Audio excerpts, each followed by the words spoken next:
Se quedaron en el cielo, ¿verdad? Dios les bendiga. ¿Cómo están? Bendecidos y en victoria. Bueno, le hemos adorado, le hemos bendecido. Ahora vamos a prestar mucha atención. Sigue el momento de lo que es el platillo fuerte, la palabra de Dios. Y quiero dar gracias a Dios por cada uno de ustedes que se encuentra en medio nuestro. Ya decía, para los que no escucharon al principio y llegaron después, estoy contento y agradecido porque mis padres se encuentran en medio de nosotros.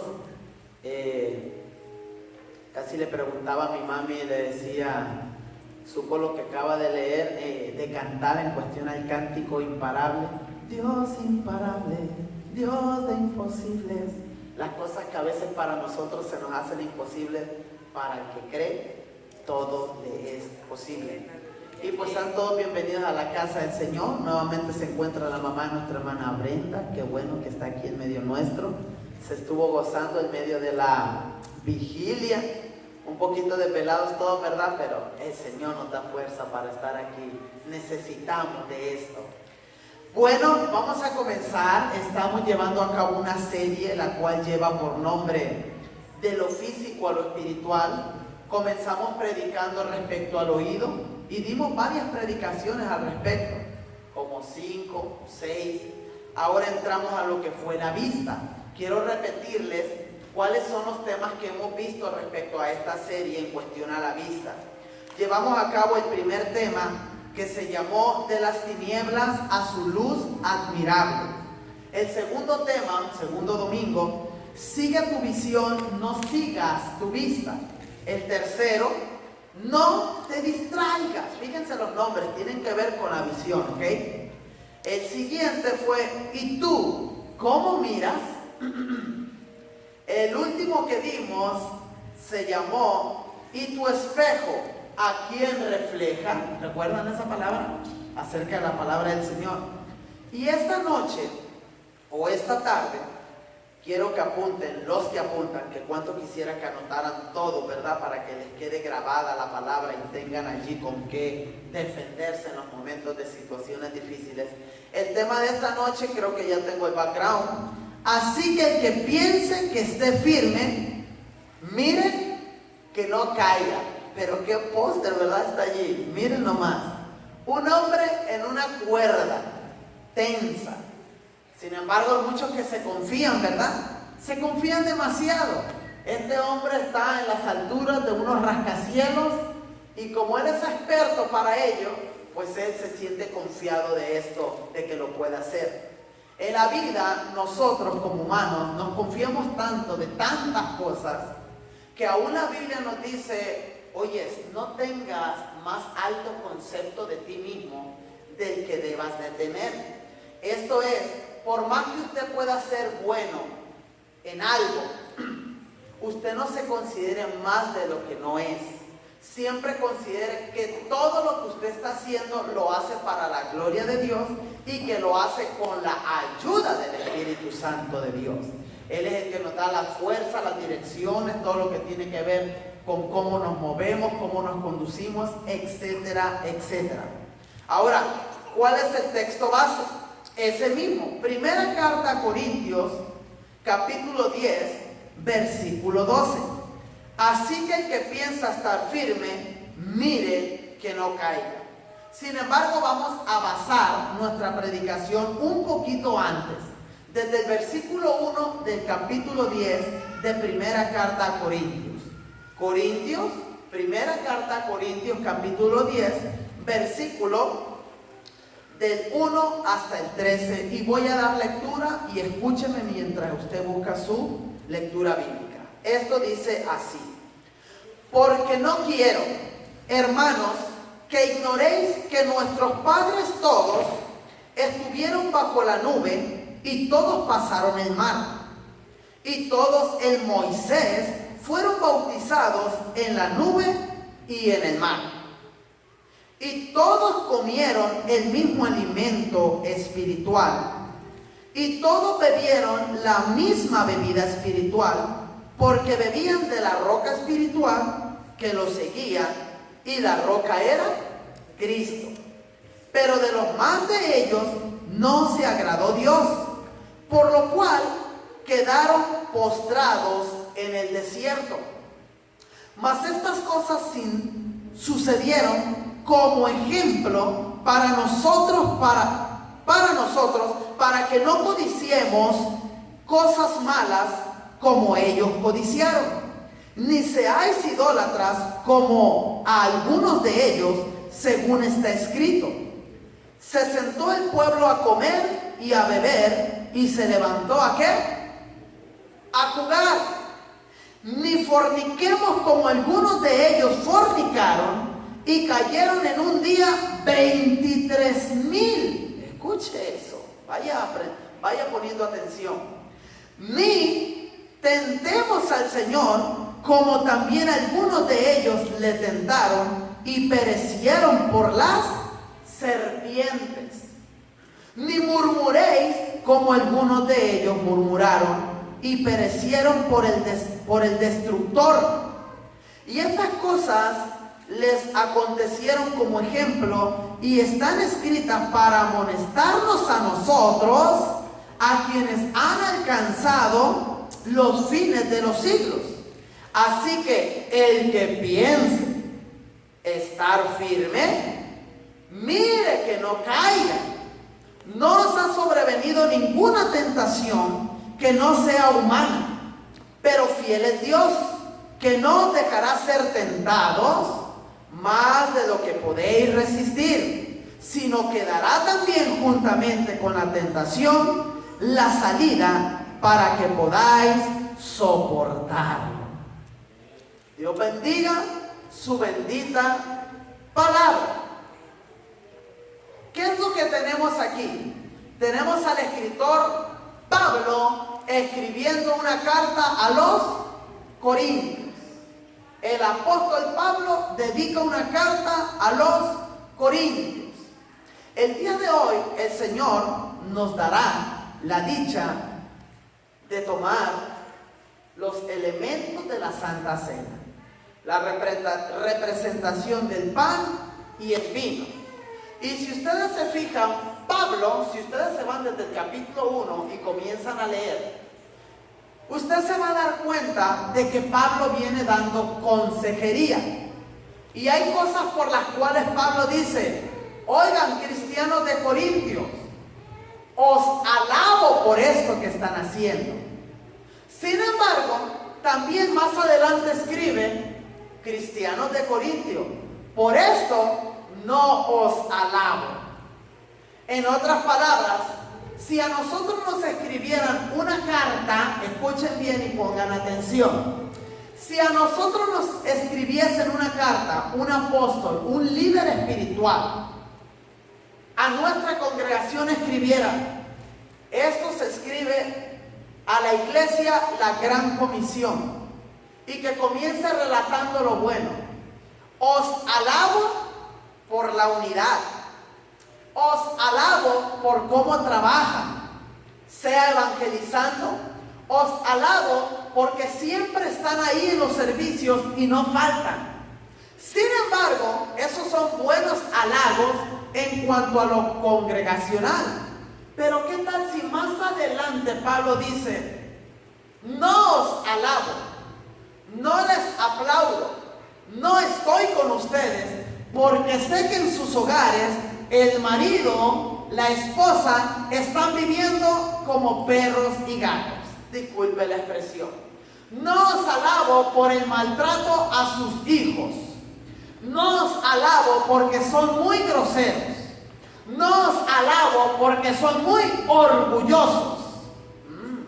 Bueno, de esto se trata la carta que Pablo, inspirado por el Espíritu Santo, comienza a relatar, a escribir, para mandársela a los corintios, que dicho sea de paso, una de las iglesias donde el Espíritu se movió más fue en la iglesia de Corinto. El Espíritu Santo se movió tanto que había dones de lengua, dones de profecía. Sin embargo, escuchen para que no se equivoquen o no nos equivoquemos. Se movían mucho los dones del Espíritu de Dios en la vida de los corintios. Sin embargo, ¿quiénes creen ustedes que era la iglesia que representaba más una vida carnal? Los mismos corintios. Y usted levanta la mano, hermano Leo, pero ¿no se está contradiciendo? ¿No se está contradiciendo? Recuerden que los dones del Señor los da el Espíritu Santo a quien Él quiere y como Él quiere. Y dice la Escritura que los dones son irrevocables. Esto es, que si a ti en esta noche, al estar orando, al estar tomando la Santa Cena, comienzas y entras en un éxtasis, comienzas a ver visiones, hablas en lenguas, Dios te revela, te da el espíritu de ciencia, que el espíritu de ciencia es el que le da miedo a muchas personas que ya conocen de qué se trata. El espíritu de ciencia es subirse a un hombre de Dios y decir, querido hermano, obviamente no públicamente, porque eso está mal ejercido. Pero si alguien en la congregación está en pecado o cayendo en un pecado diariamente, el don de ciencia por el Espíritu te puede llegar un varón de Dios, una mujer de Dios y decir, hermano Diego, venga para acá. La congregación alabando y comienza, disculpa que te tome por ejemplo. Entonces, el Señor me dice que arregles tu vida porque ya vienes por un año desobedeciendo la palabra y no soy el primero que te viene a advertir. Ya Dios te ha advertido por tu pastor, por los hermanos. Dios te ha hecho el sentir, ya te ha puesto el sentir que dejes ese pecado porque tus días están contados. Ese es el don de ciencia. Bueno, dones como estos, lengua, profecía, etcétera, se movían en la iglesia de Corinto. Sin embargo, así como se movían los dones, así había mucha carnalidad, envidia, celos. Más adelante, si usted lee en su casa, usted podrá leer que en el versículo, 23 en lo adelante, viene y habla Pablo de la Santa Cena.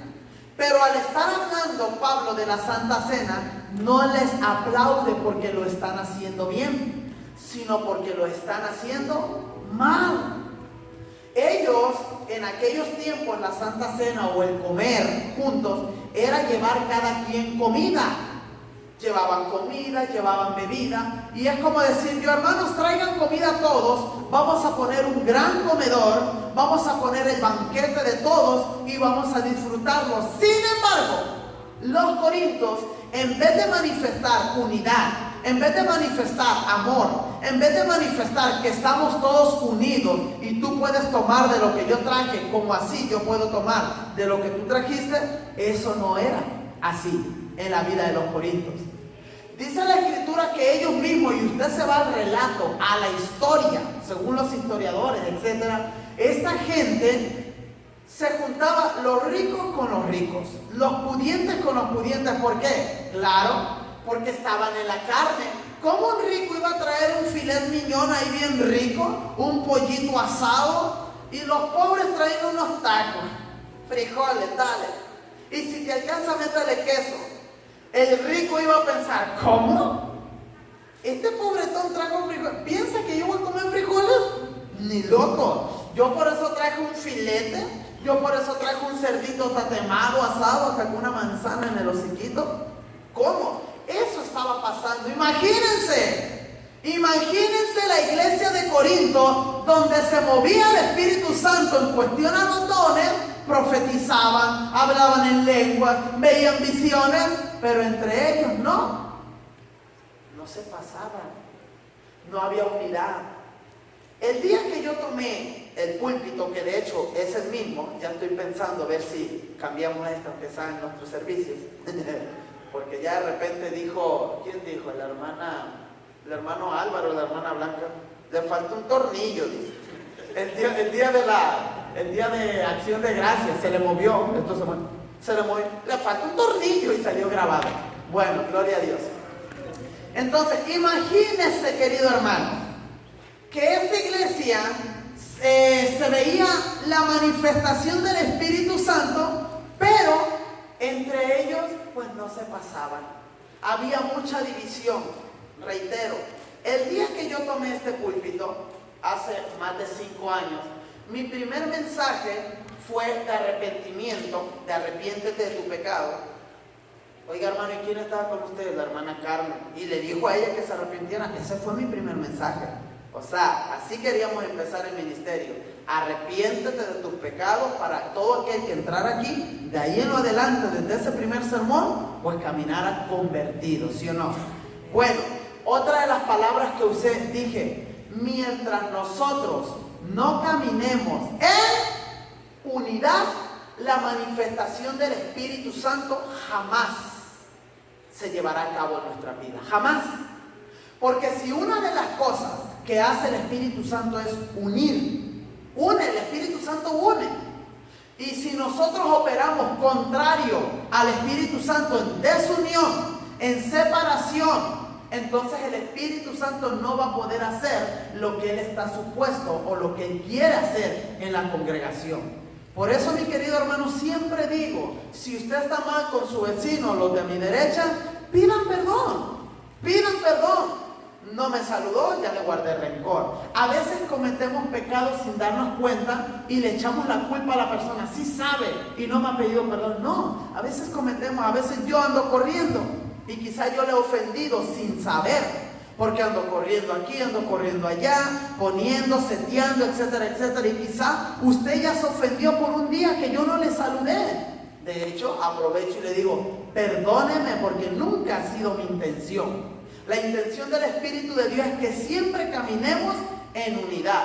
Y si una de las cosas hasta este momento, no a la perfección, nos ha identificado como un pequeño grupo, la gran comisión, una misión pequeña, es la unidad. La unidad. A Dios sea la gloria que gente se ha sorprendido y ha dicho, ustedes son los que nos han ayudado a nosotros. Pensamos que era una iglesia enorme, no sé, de cientos. Bueno, para que vea lo que se puede hacer con la guianza y dirección del Espíritu Santo cuando caminamos en unidad. Ok, ahora entramos en el tema. Ya dándole un contexto de lo que acabo de hablar respecto a los corintios, fíjese Pablo en lo que está interesado ahora. Las primeras palabras que Pablo usa en el capítulo 10, versículo 1 son: porque no quiero,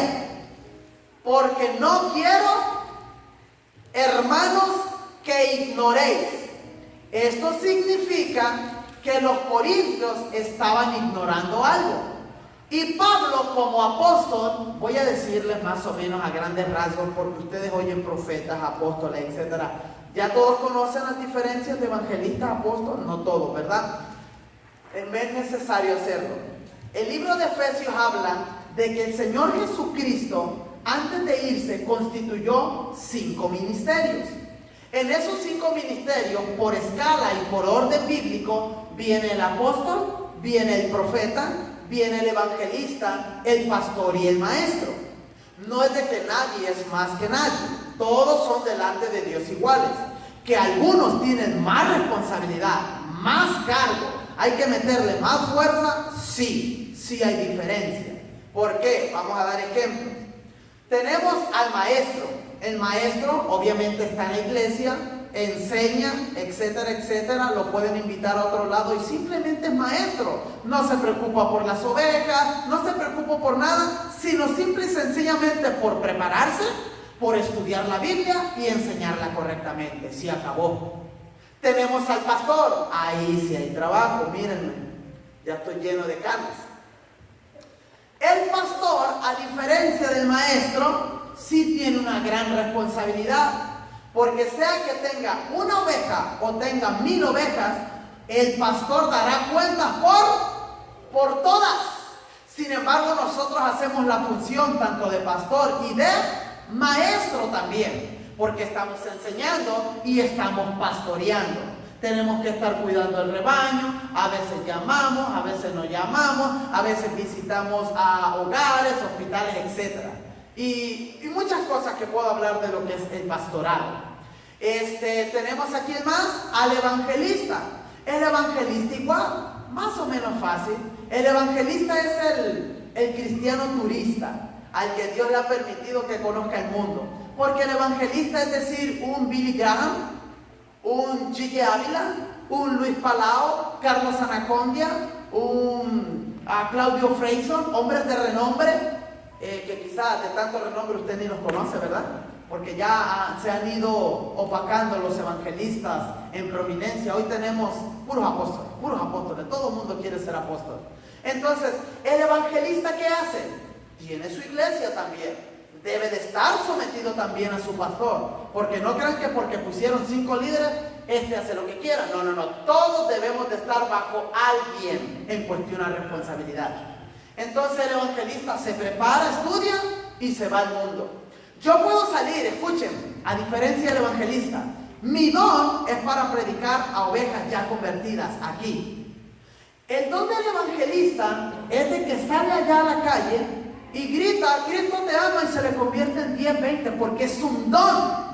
Yo como pastor salgo y le grito con speaker a todos, Cristo te ama, y le hablo más suavecito y no se me convierte nadie, porque tiene que ver con dones, tiene que ver con directrices del Espíritu de Dios, ¿me entiende? No estoy diciendo que no puedo salir afuera, por supuesto. La gran comisión significa que vayamos ¿a dónde? Al mundo, seas profeta, evangelista, pastor, maestro, etc. Todo mundo tenemos esa responsabilidad. Tenemos al profeta. El profeta de Dios, ¿quién es? Es un hombre que Dios usa para traer palabra de Dios a la congregación. Podemos decir, el hermano Juan es el profeta de la gran comisión. Con todo y de que es el profeta, porque hoy en el siglo XXI decir es profeta, wow, me quito el sombrero. ¿Por qué? Porque la misma iglesia ha tenido la culpa, ha levantado tanto al profeta y al apóstol que ay, bendito Dios. Bueno, el hermano Juan es el profeta de la gran comisión. Con todo y eso, si yo soy su pastor, él tiene que someterse al pastorado que yo tengo. Pero es más grande que usted merece respeto. No estamos hablando de edades, estamos hablando de posiciones en el ámbito espiritual, ¿me entiendes? En el ámbito espiritual. Entonces, Dios nos puede usar, estamos orando, me puede decir, hermano Leo, tengo una palabra de Dios. Él es el profeta. A ver, hermano, comienza, te doy el micrófono. Iglesia de Jesucristo, tengo una profecía para ti, que la profecía es un anuncio de un advenimiento, de algo que viene, ¿me entiendes? Es algo que viene. Porque muchos profetas ya conocen lo que usted está pasando. Te profetizo que esto pasará. Y usted dice, ya lo estoy pasando. Te dije, tenía razón. No, eso no es profecía. Profecía es algo, es un aviso de algo que viene. ¿Qué significa escatología? ¿Se acuerdan? El estudio de los eventos del porvenir. Y la escatología es parte de la profecía, ok. Entonces, por último tenemos al apóstol. ¿El apóstol qué hace? Hay un pleito en internet. Muchos dicen que sí hay apóstoles en este tiempo, muchos dicen que no. Yo creo que sí. No como el mundo nos lo está presentando, esos apóstoles de la prosperidad. De eso yo no. Yo conozco apóstoles, que incluso hace poco hice una llamada a un apóstol que algunos de ustedes ya lo conocen. ¿Qué le da evidencia? ¿Qué evidencia que él es apóstol? ¿Qué hizo Pablo? Pablo fue pastor, Pablo fue maestro, Pablo fue profeta, Pablo fue apóstol. El apóstol es un sembrador de iglesias y es un padre. Tiene paternidad para diferentes congregaciones. Por decir así, me voy a poner en el ejemplo. Soy el apóstol, Leo Gallardo. Pero este apóstol tiene la responsabilidad de ir y sembrar iglesias en distintas partes del mundo y estar en contacto con los pastores que yo voy dejando. ¿Se acuerdan que Pablo le escribe a Timoteo? ¿Se acuerdan que Pablo le escribe a Tito? ¿Se acuerdan que Pablo le escribe a Filemón? ¿Se acuerdan de todo eso? Éfrafa, Hermafrodito, etcétera. Todos los nombres medio raros porque son griegos, de Corinto, etcétera. Así es que ese es un apóstol, para que sepan que Dios, o mejor dicho, el Señor Jesucristo, dejó establecido a 5 ministerios. 5 ministerios, los cuales cada uno de ellos tiene su función. Nadie es más que nadie. Todos tenemos nuestras propias responsabilidades. Ahora, entramos. Una vez habiendo dicho esto, Pablo como apóstol le escribe una carta a los corintios y les dice, porque no quiero, hermanos, que ignoréis Los corintios están ignorando algo. Vamos a ver qué es. Que ignoréis que nuestros padres todos estuvieron bajo la nube y todos pasaron el mar. Perfecto, eso lo sabemos. ¿Cuántos entienden hasta ahí ese texto? Nuestros padres estuvieron en la nube y también estuvieron pasando el mar. Está haciendo Pablo alusión a los días de Moisés, a los días del Éxodo. Oigan, mis queridos hermanos de Corintios, déjenme y les recuerdo, no quiero que ignoren que vuestros padres cruzaron el mar rojo o el mar muerto. También estuvo la nube sobre ellos. Salieron de Egipto, que Egipto representa un sistema satánico, un sistema opresor, un sistema donde ellos estaban de esclavos. Entonces, Dios escucha el clamor del pueblo. Ya tenía más de 400 años de esclavitud y el Señor escucha el gemir, el llanto, el clamor del pueblo de Israel. Imagínense, hermano, que comencemos como nación estadounidense a ser esclavos de Europa por 400 años. Nuestra generación, nuestros hijos, nuestros nietos, bisnietos, tataranietos, etcétera, 400 años en Estados Unidos de esclavitud de aquí en adelante. Dios nos libre. Ese fue el caso del pueblo de Israel. Sin embargo, Dios, Jehová Todopoderoso, escuchó el clamor, el llanto. Sufrían. Ellos levantaban pirámides, ellos levantaban estatuas, para los egipcios. Ellos hacían ladrillos bien matados. Sin embargo, ahí viene a alguien que va a ser un tipo de Cristo. ¿Quién? Moisés. Moisés, para los que no sabían, representa a Jesucristo en el Antiguo Testamento. ¿Por qué? Porque el pueblo de Israel necesita un Salvador. El pueblo de Israel necesita un libertador. El pueblo de Israel necesita a alguien que los saque y los guíe a la tierra prometida. Este fue Moisés. Moisés crece, la historia es muy larga, pero Moisés crece.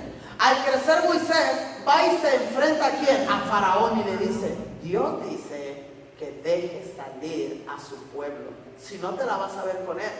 El caso, la historia larga, corta, salen, van por el desierto.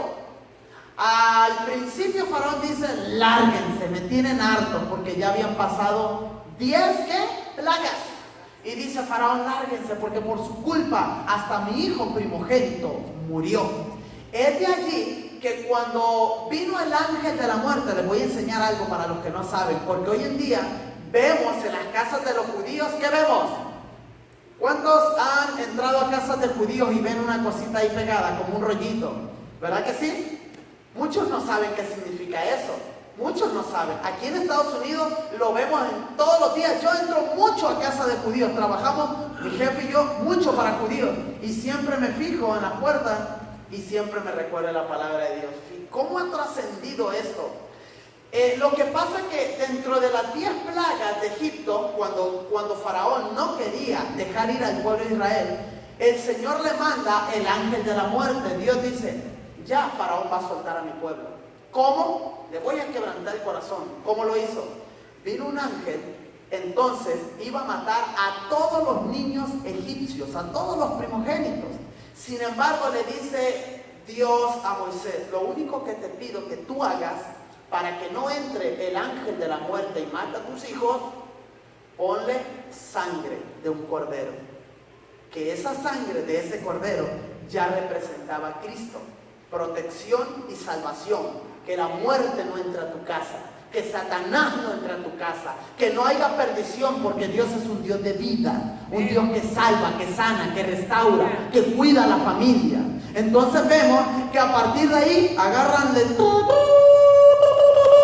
Asamblea. Todo israelita. Mate un cordero. Tome por allí una brocha, un trapo, lo que sea, y manchen los dinteles, que los dinteles es la orilla, el marco de las puertas, y lo mancharon.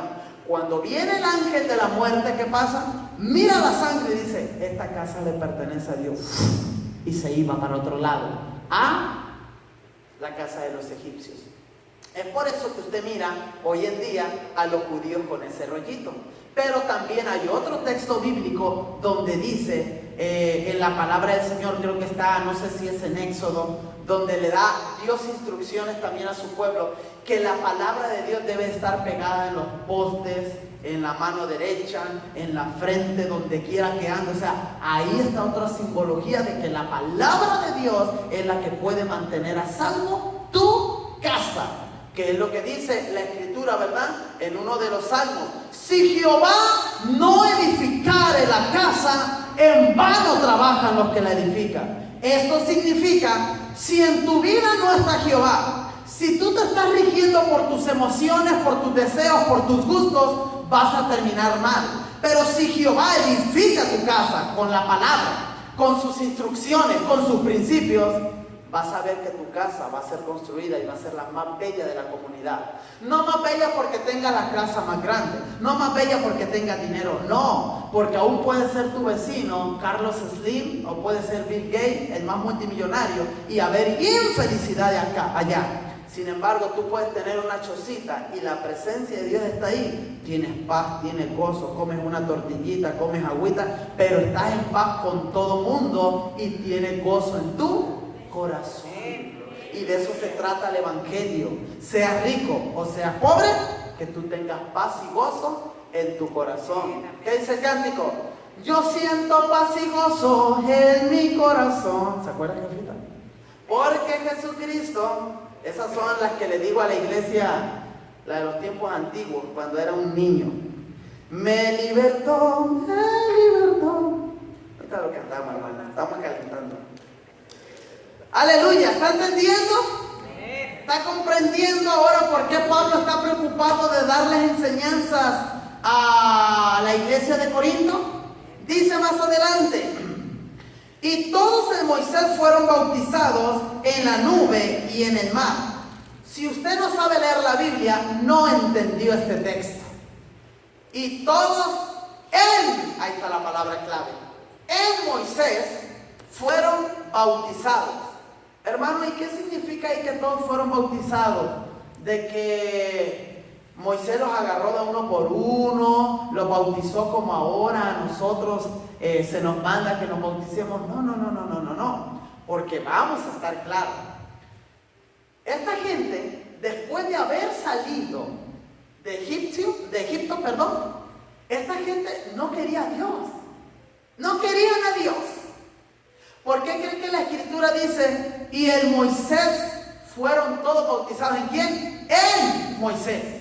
O sea, que ellos, por causa de haber seguido a su líder, quien representaba a Cristo, fueron bautizados por causa de haber seguido a su líder, porque ellos no estaban contentos con lo que comían. Ellos dicen, si usted lee la lectura, ellos dicen, mejor nos hubiéramos regresado a Egipto. Aquí la cosa está mala porque solamente llueve para alimentarnos Dios.